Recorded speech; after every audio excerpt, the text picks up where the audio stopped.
Derek, I want to go to Genesis 6, 1 through 4. Jared, if you'll take me there, just for our gatherers. Folks, listen, this is really important, okay? This is not some, Hollywood epic movie that we're talking about, though if it was made, it would be bigger than any Hollywood epic movie, okay?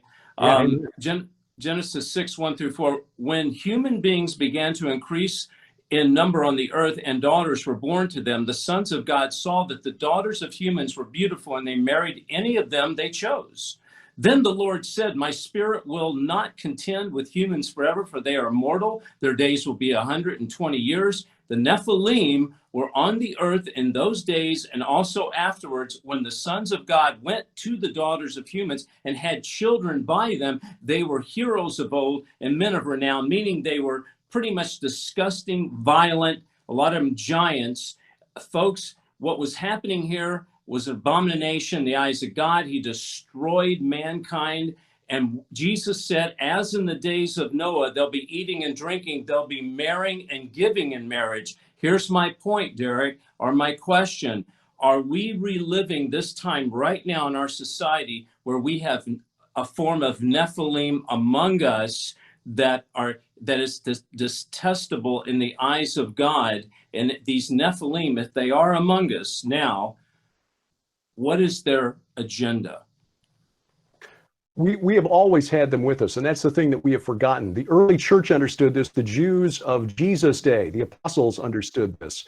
The Nephilim spirits, the spirits of these entities, these hybrid beings destroyed in the flood, according to Enoch, were condemned to wander the earth. Their spirits were not allowed into the afterlife as human spirits would be. They didn't descend to Sheol necessarily. They weren't allowed into heaven. They were condemned to wander the earth, tormenting humanity until the judgment.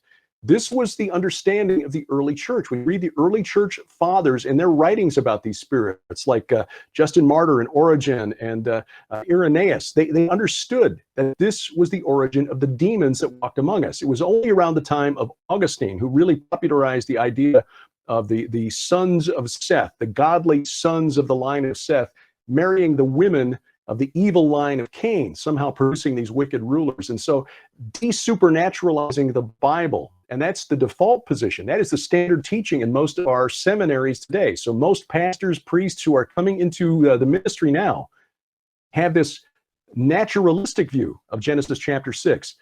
But I'm not a Hebrew expert, but I have friends who are, and I can tell you this with some confidence. The Hebrew phrase, B'nai Ha-Elohim, which is translated in Genesis 6 there, sons of God. That phrase in Hebrew, B'nai Ha-Elohim, in Hebrew always, always, always refers to angelic beings, supernatural entities, not humans. And to say otherwise, I'm sorry, but it's trying to tell the Hebrew people, Hebrew speakers, that they don't know how to speak Hebrew. So we have desupernaturalized the Old Testament and lost that context for what Isaiah and Ezekiel and the prophecies of the end times have been telling us in Scripture for thousands of years. So the Nephilim are among us now. They are among us now, demons. They are among us now.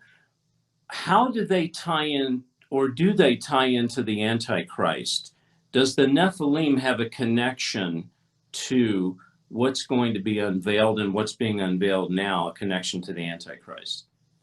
Yes, I actually argued this for the first time in my book, Last Clash of the Titans, and we kind of revisited that in the book Veneration. Ezekiel 39 verse 11 makes reference to the end of the war of Gog and Magog. Okay, and Gog is the Old Testament Antichrist figure. So for Jews, when you look at the rabbis today who are looking for the war of Gog and Magog, for them, that is the war to end all wars. Well, we show in those books that, yes, the war of Gog and Magog actually ends with Armageddon, Revelation 19. So it is the war to end all wars. Gog of Magog brings his army, and in fact, the whole world against Jerusalem for Armageddon. Ezekiel writes in Ezekiel 39:11 that God will prepare a place for burial for the hordes of Magog, Gog of Magog, in the valley of the travelers east of the sea, and it will block the travelers. Again, that phrase travelers, we know from Canaanite texts dating back to the time of the judges that have only been translated within the last 40 years. So, David, I mean, we're the first generation that actually even has access to these Canaanite texts that refer to the Rephaim not only as travelers in the sense that they travel or cross over from the land of the dead to the land of the living, but they are specifically called warriors of Baal. Now, why is that relevant? Because Jesus, twice in the New Testament, confirms that Baal is to be identified as Satan. When Jesus is confronted by the scribes and Pharisees who say he's casting out demons by the power of Beelzebul, which means Baal the prince. Right. Jesus turns it around. If Satan goes to war against Satan, how will his house stand? How will his kingdom stand? Wow. So and these Revelation, travelers are the Nephilim, right? That's correct. Wow. And the Valley of the Travelers is the very place where Moses and the Israelites camped before crossing over to attack Jericho in the shadow of the ruined city of Sodom. So, Derek, what you're saying, this has only been known in the past 40 years. So this generation, Correct. You and I and the gatherers here, the listeners, we are so blessed because we have been given information that no other generation has been given, right? That is correct. Wow, that's amazing. And most of the scholars who are translating these texts don't have a biblical worldview to process this. That's amazing. They've made many, many movies about aliens, but the question is, are they angelic or demonic? Why don't they want to acknowledge the supernatural? The seminary education today, that when pastors are being trained, there's no emphasis on the supernatural, even though the Bible's a supernatural book. As in the days of Noah, so it will be. Yeah. And it goes down to, well, what is their ultimate purpose? Inaugurate the Antichrist.